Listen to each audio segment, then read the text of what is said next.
Olá, colecionadores e seguidores do canal Coisa de Colecionador. Chegou a hora da gente mostrar a arte da única série de quadrinhos, na minha opinião, a única série de quadrinhos que valeu a pena, da famosa Nova Marvel. Tá aqui, ó, a Nova Marvel, tá? A única série que vai continuar na minha coleção com muito carinho e com vontade de reler de vez em quando, tá? Eu estou falando aqui do Pecado Original, que eu já gravei vídeo falando disso, já gravei vídeo falando no geral sobre a Nova Marvel, sobre a Nova Marvel dos Vingadores, do Jonathan Hickman, basicamente, e já gravei um falando especificamente, analisando melhor o Pecado Original, tá? Que é essa edição muito bacaninha aqui, da Panini, capa dura, aquelas coisas de sempre, que já é uma tradição, mas continua sendo espetacular, uma das melhores maneiras de você ter uma edição, tá? A Panini continua com aquele erro clássico que eu mostro em todos os vídeos, que é a lombada de cabeça para baixo, essa mania chata, mas enfim, você apoia na mesa e fica de cabeça para baixo o título, né? Realmente é uma ideia que eu até hoje não entendi, eu gostaria que os editores da Panini me explicassem. Mas eu acho que eles começaram a errado há tantos anos que agora eles não vão querer mudar, porque vai mudar totalmente as lombadas nas estantes dos colecionadores, né? Deve ser alguma coisa assim do tipo. Bom, a edição em si é bacana, é legal, tal, não sei o quê. Mas para engrossar a edição e aumentar um pouquinho o preço dela, eles, além de publicarem aqui as edições de 0 a 8 de Original Sin, ou seja, do Pecado Original, eles incluíram o Original Sins, os pecados, né? E uma história extraída de... aliás, desculpa, de 0 a 8 do Original Sin, acho que eu falei errado, né? E de 1 a 5 de Original Sin, dos pecados individuais. E uma história extraída de Marvel Point One. Isso aqui, tirando o Original Sin de 0 a 8, o restante é entulho, é lixo, não vale a pena, inclusive a arte é ruim, eu vou mostrar aqui para vocês, e as histórias fraquíssimas, não acrescentou em nada.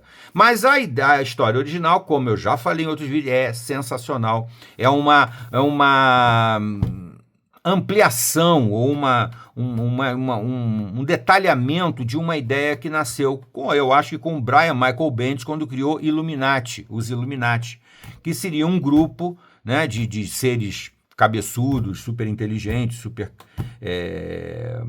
heróis, né, que se juntaram para parar de apenas reagir às coisas, para passar a fazer também uma prevenção, não deixar que as coisas aconteçam, né, que é a ideia do Illuminati. Aqui, o Jason Aaron, que é um autor que eu ainda tenho que trabalhar um pouco mais, pesquisar um pouco mais do Jason Aaron, e o Ed Brubaker, esse sim, já um autor mais conceituado, que eu sei que fez um bom trabalho, e o Mark Waid.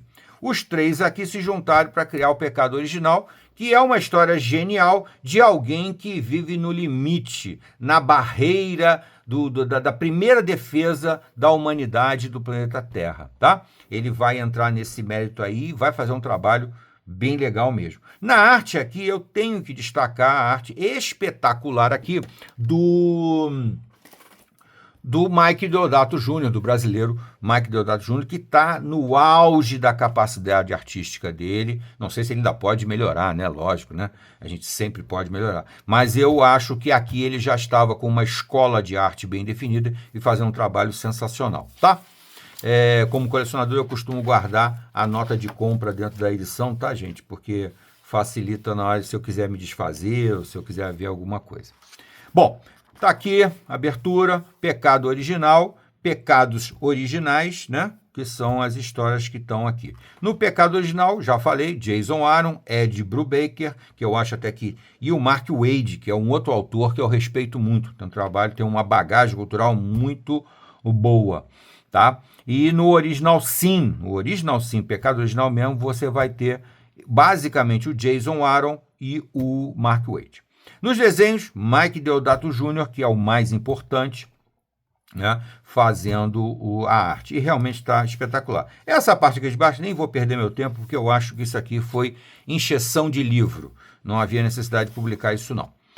Aí vem aqui um anteriormente, que é muito legal, isso já posiciona você um pouquinho a respeito de que situação se encontra, mas a história ela é bem amarrada, bem fechada, ela não necessita de muita leitura anterior, não. Aliás, eu acho que a leitura anterior até atrapalha, porque é a fase, isso aqui está inserido na fase do Jonathan Hickman na nova Marvel, que é uma fase bem ruim, bem chata mesmo. Aqui, praticamente, os autores estão livres daquela cronologia, daquela história do Jonathan Hickman e conseguem criar uma coisa mais legal. Então aqui vem a capa do Marvel Point One, que é essa edição que fez meio que uma abertura. A arte aqui não é do Mike Deodato, lamentavelmente. É uma arte que meio que lembra uma arte mais antiga, né, lá dos anos 60. E eu acho que essa foi mais ou menos uma intenção. Então essa arte aqui, e é um prelúdio praticamente do que vai acontecer, mas que tem muito pouca conexão com a história principal. Ele é bem pequenininho, é aquelas ediçõezinhas que eles fazem promocionais, que eles distribuem lá em banca, frequentemente até gratuitamente naquele dia do quadrinho grátis. Aqui é que nós entramos, aqui está a capa do Original Sin número 0, e a arte aqui já é a do Mike Deodato. Mike Deodato realmente é um artista que eu gosto bastante, respeito e gosto bastante. Então aqui ele continua esse trabalho.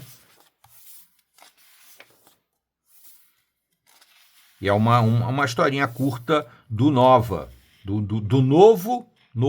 Nova, né? Porque o anterior deixou de existir, eles recriaram Nova, fazendo um garoto ainda mais novo, trouxeram o personagem para um público mais jovem, assim, na faixa dos seus 12, 13 anos e tal, e foi isso que aconteceu. E aqui é meramente uma visita do Nova ao Vigia, né, ao Atu, para questionar, tirar umas dúvidas do Nova, porque ele quer saber se o pai dele está vivo ou não, tal, enfim.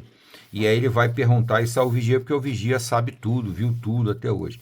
Então, de certa forma, é um prelúdio para posicionar os novos leitores de quem é exatamente o Vigia, quem é esse personagem que está na Marvel desde o início, desde a fundação da Marvel, o Vigia. Então vem aqui a capa do número 1, quando a história realmente começa, né?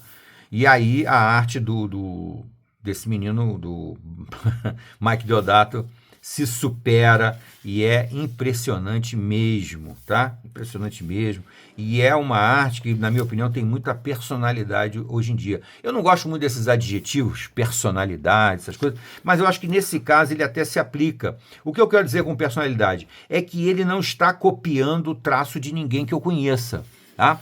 Ele está desenvolvendo um traço muito próprio, por isso eu digo com mais personalidade, tá?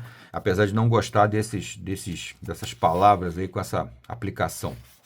Mas a arte dele está espetacular e está extremamente, do jeito que eu falo, retratista, tá? O mais realista possível, o corpo humano dele, logicamente, com uma certa liberdade para um universo de pessoas poderosas, né? De super-heróis e tal. E ele vai desenvolvendo muito bem alguns traços de personagens que ele busca o original, manter o máximo próximo ao respeito ao personagem original e ao mesmo tempo que ele traz para um traço muito mais moderno, muito mais sofisticado, muito mais complexo, muito mais interessante, tá? Aqui nós já vamos para o Original Sin número 2. Olha que cenário impressionante que ele construiu aqui com monstros, dinossauros, dragões mortos, tal. Muito impressionante mesmo. Além do que a narrativa tem uma pegada muito ágil, muito rápida, e que o Deodato parece que ficou extremamente à vontade de dar esse dinamismo à página. A página tem um dinamismo, a página praticamente explode, né? E os cenários também não tem painel vazio, não tem fundo branco, fundo com uma cor só chapada, não tem. Tudo dele é gigantesco, é monumental. E a tocada da história é boa também, porque os autores, o Mark Waid e o Jason Aaron, trazem a ação, a catástrofe, tudo que está acontecendo para o nosso mundo, para o nosso universo. Olha que cena espetacular essa daqui, gente. E mesmo quando ele bota vários personagens num quadrinho só, ele faz isso magistralmente mesmo. Olha só que espetáculo isso aqui. Isso aqui é um pôster, né, gente? Isso aqui é um pôster. É lindo. Então, e logicamente, conforme eu dizia, a narrativa ela é muito bem feita. Você tem várias reviravoltas. Olha que painel belíssimo do Deodato. Você tem várias reviravoltas. Você tem momentos de revelação, de catarse, né? De expectativa, né? A expectativa crescente. Outro trabalho que está muito bem feito é o do colorista, está muito bem feito, porque se uma cor mal feita pode estragar a arte original, mas essa aqui não. Ele conseguiu dar os tons certinhos, né? Criar o clima ou até ampliar o clima. Olha só que espetáculo isso aqui também. É isso aí, gente. Só para vocês terem um panorama do pecado original. Eu até, de certa forma, lamento que na época, eu não sei se chegou a sair, se essas edições chegaram a sair em capa cartão, né, com grampo e tal, que era um estilo da época, que graças a Deus parece estar voltando. Esse daqui eu não tenho, eu só tenho essa edição, então é uma edição que para mim ela é fundamental. Já o Guerra Civil 2 saiu na capa grampo, capa cartão com grampo, e agora já saiu também, já tem um tempo, saiu a edição de capa dura, tá? Outro detalhe que é importante eu destacar, porque recentemente eu fiz comentários sobre as outras sagas da mesma época, né? As sagas do Jonathan Hickman, como o caso de Guerras Secretas e Infinito, né? E aí uma coisa que eu acho engraçada, interessante, é que por mais que eu goste da arte do Esad Ribic, né, do Guerras Secretas, ele tem um problema grave que é nas fisionomias, principalmente nas mulheres. Ele não sabe desenhar o rosto feminino bonito. As mulheres do Esad Ribic ficam sempre parecendo meio masculinas, meio, sei lá, esquisitas e tal. Já não é o caso, de forma nenhuma, do Deodato. Olha que painel é isso aqui, gente. Isso aqui é um pôster para você botar na parede. Isso é um espetáculo.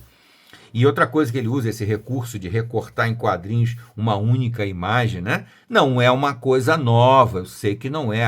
Vários autores já usam essa estratégia há bastante tempo, mas ele usa muito bem, mas muito bem mesmo. Ele desenha a página toda, eu acredito, depois ele faz os recortes. Fica espetacular isso aqui. Olha só essa imagem aqui, que coisa fabulosa, né? E aí, como eu falo, dizer, mas os rostos femininos. Eu estou esperando aparecer um rosto feminino aqui para exemplificar para vocês, né? Aliás, eu tive relendo também recentemente o Fé em Monstros dos Thunderbolts, né? Thunderbolts Fé em Monstros, que também tem a arte do Deodato, só que bem mais antiga, né? Você percebe nitidamente que ele já estava evoluindo para esse traço aqui. Ele já largava o traço anterior dele, dos anos 90, e já começava a desenhar nessa pegada aqui, tá? E ali fica ainda mais fácil você perceber a facilidade com que o Deodato desenha qualquer personagem. Inclusive, o que parece difícil para o Esad Ribic, as fisionomias femininas. Aqui no pecado original, eu estou vendo poucos rostos femininos, mas aí é o contexto, né? É a história. As moças aqui não têm um destaque assim tão intenso, né? Já no Fé em Monstros, do Thunderbolts, as mulheres têm uma importância assim enorme, né? Fundamental lá, o papel da Rocha Lunar, da Soprano, etc. Mas isso é papo para outro vídeo que depois eu vou gravar. Essa aqui é a última edição, o número 8, tá? Continua aquela mesma pegada incrível da arte do Mike Deodato, tá? Já deu para ter uma boa ideia. Eu vou evoluir aqui agora essa última edição e vou mostrar para vocês, apenas por curiosidade, o que tem depois, né? As 5 edições do Pecados Originais, tá? Aqui termina a história e aqui então vem o Pecados Originais. Aqui eles aproveitam ainda uma imagem do Deodato, mas aqui você vê que a arte já não é mais a mesma, tá? E aí ele vai contar histórias individuais dos personagens que foram afetados pela visão, né? Pelo encontro. Ó, aqui já muda o artista, já entra outro artista que também não me agrada muito, que esse não me agrada nem um pouco, e que é um traço extremamente caricato, não faz o meu gosto, os cenários são bem fraquinhos, praticamente não tem cenário, e então são personagens que foram afetados pela visão do olho do cadáver, né? do vigia, do Uatu, tá? E a arte é bem fraca e eu diria que é quase um terço do volume. Outra arte aqui também que não me agrada, apesar que aqui até cita os Inumanos, que é o grupo que eu tenho um carinho muito especial, eu gosto muito de Inumanos, mas a arte muito ruim não ajuda. Aqui já é o Doutor Destino. Bom, isso era para vocês terem um panorama. Até o Howard the Duck tem uma participaçãozinha aqui. São uma série de historiazinhas pequenas que são o que o pessoal chama, né, de spin-offs. Os spin-offs da história original. E aqui uma galeria de capas do Pecados originais, né? Original Sins são as capas dessas edições que vocês viram aqui. Nada demais, nada de sensacional, nada de importante, mas se você não leu o Pecado Original, essa edição aqui é super recomendada, é praticamente obrigatória. Tá bom, gente? Fica aqui mais essa dica do canal Coisa de Colecionador. Se você chegou até aqui, bota um gostei, não gostei, faz parte da brincadeira. Se inscreva no canal e até a próxima.